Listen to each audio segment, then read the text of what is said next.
Hai teman-teman, berjumpa lagi dengan kami Yanti dan Yanto. Pada tanggal 11 Maret 2020, WHO menetapkan COVID-19 sebagai pandemi.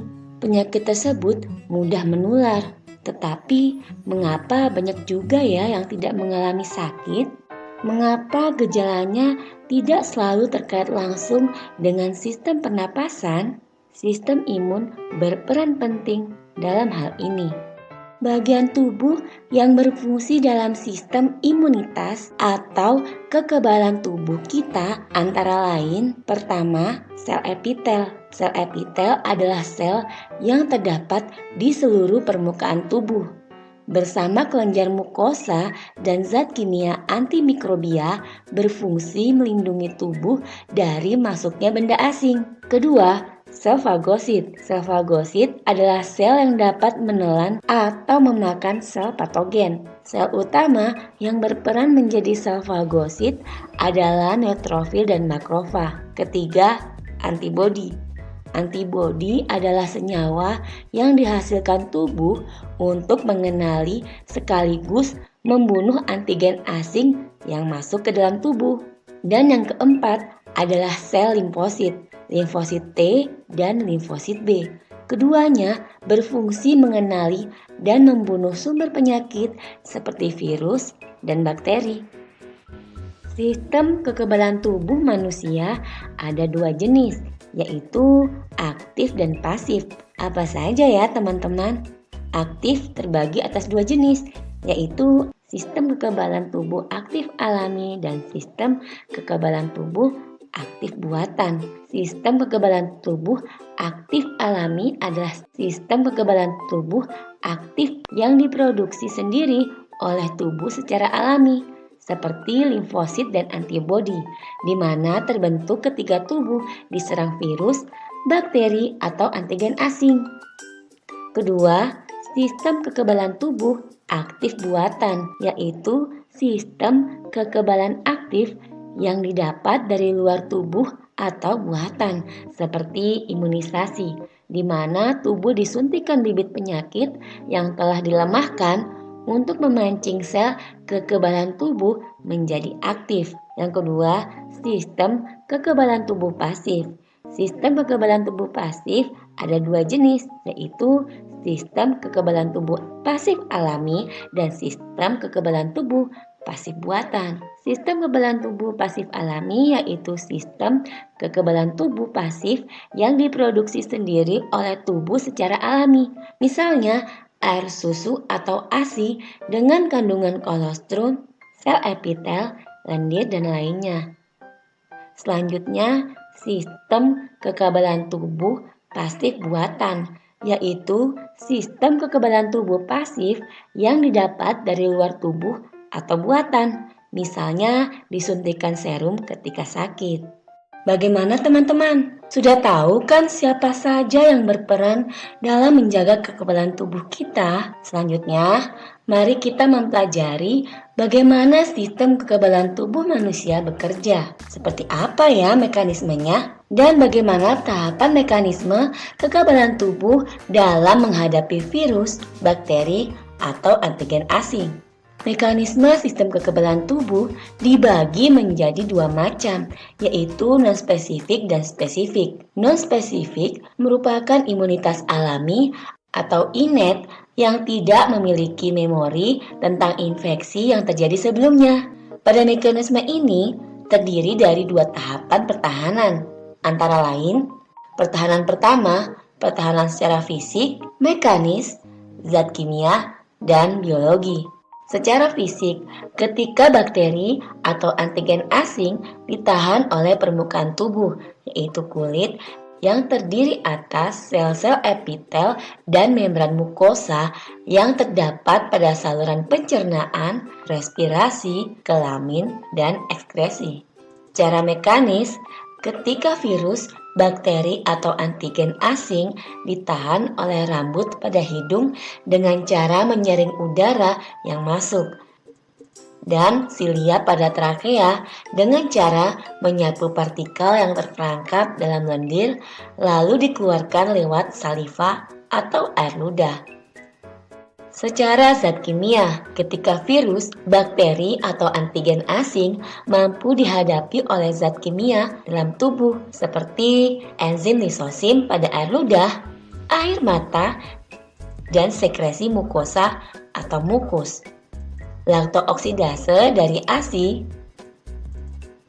laktosim bersama sebasea di keringat, dan HCl di lambung. Yang terakhir, secara biologi, dilakukan oleh flora normal atau mikrobiota dalam tubuh yang tidak berbahaya, berpopulasi di kulit dan membran mukosa. Flora normal secara alami terdapat pada tubuh sehat dan normal, kebanyakan berupa berbagai jenis bakteri. Namun, beberapa virus, jamur, dan protozoa juga ditemukan pada orang sehat. Flora normal tersebut melindungi tubuh dengan cara berkompetisi dalam memperoleh nutrisi. Pertahanan kedua meliputi pertahanan fagositosis, inflamasi, dan zat antimikroba. Fagositosis adalah proses penelanan dan pencernaan mikroorganisme yang berhasil masuk ke dalam tubuh yang dilakukan oleh sel fagosit seperti neutrofil dan makrofag. Selanjutnya, inflamasi adalah reaksi secara humoral terhadap infeksi atau cedera yang ditandai dengan dolor atau nyeri, rubor atau kemerahan, kalor atau panas, dan tumor atau bengkak. Reaksi tersebut bertujuan untuk membawa sel fagosit ke jaringan yang terinfeksi mikroorganisme atau patogen asing untuk mengisolasi, menghancurkan, menginaktifkan agen penyerang, membersihkan debris, serta mempersiapkan penyembuhan dan perbaikan jaringan. Yang terakhir, protein antimikroba. Protein yang berperan dalam sistem pertahanan tubuh non-spesifik adalah protein komplemen dan interferon. Komplemen membunuh patogen dengan cara membentuk lubang pada dinding sel dan membran plasma bakteri tersebut.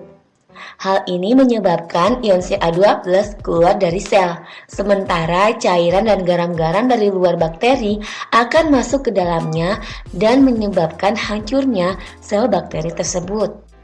Interferon merupakan protein antivirus yang berfungsi menghalangi multiplikasi virus. Interferon akan berikatan dengan sel yang tidak terinfeksi oleh virus. Sel yang berikatan ini kemudian membentuk zat yang mampu mencegah replikasi virus sehingga serangan virus dapat dicegah. Sedangkan spesifik adalah imunitas berdasarkan adaptasi tubuh atau accurate yang memiliki memori.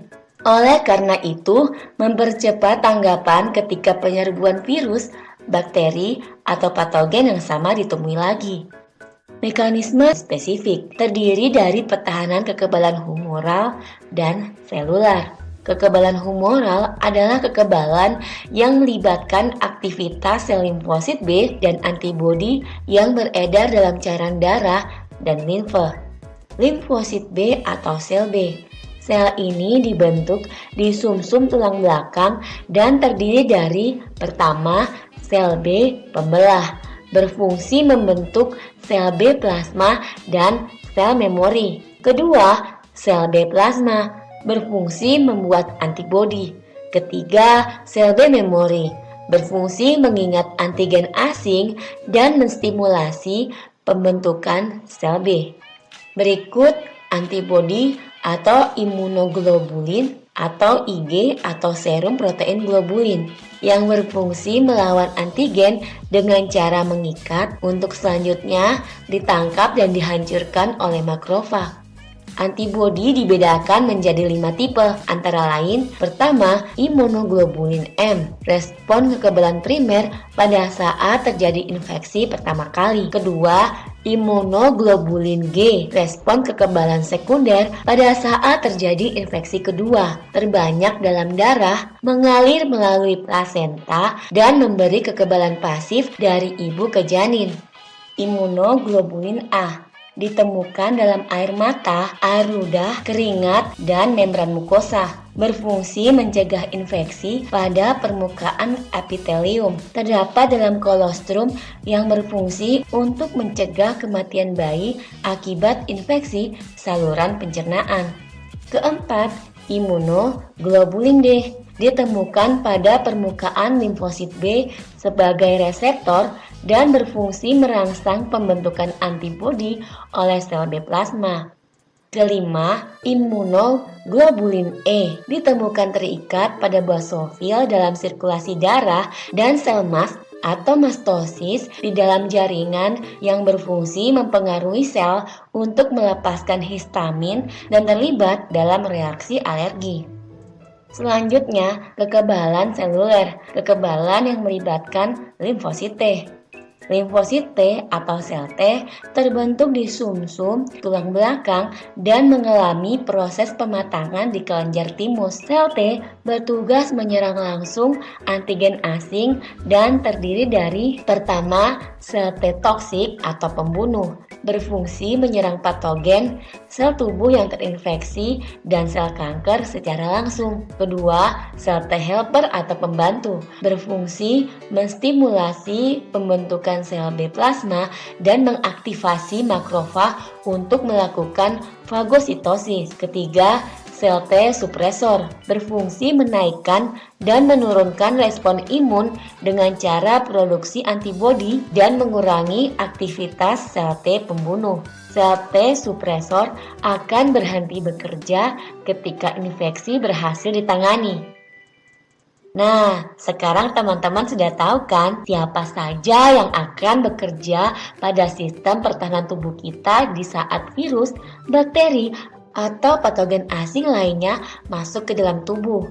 Apa yang harus dilakukan supaya mekanisme sistem kekebalan tubuh kita dapat bekerja dengan baik saat menghadapi serangan virus, bakteri, maupun patogen lainnya? Pertama, menghindari stres dan tekanan. Salah satu penyebab stres adalah terlalu banyak beban kerja sehingga kurang beristirahat atau tidur. Dengan beristirahat yang cukup, mampu meningkatkan sistem kekebalan tubuh. Kedua, makan teratur dan bernutrisi. Vitamin dan mineral dalam makanan dapat membantu kondisi tubuh kembali pulih dikala memiliki imunitas tubuh yang kurang baik. Ketiga, kebutuhan cairan tubuh terpenuhi. Dapat terhindar dari kekurangan cairan atau dehidrasi. Dehidrasi bisa mengakibatkan tubuh menjadi sangat lemah. Oleh karena itu, mengonsumsi air untuk memenuhi kebutuhan cairan tubuh mampu menjaga stabilitas sistem kekebalan tubuh. Demikian materi tentang sistem kekebalan tubuh. Sampai jumpa pada materi lainnya. Selamat belajar!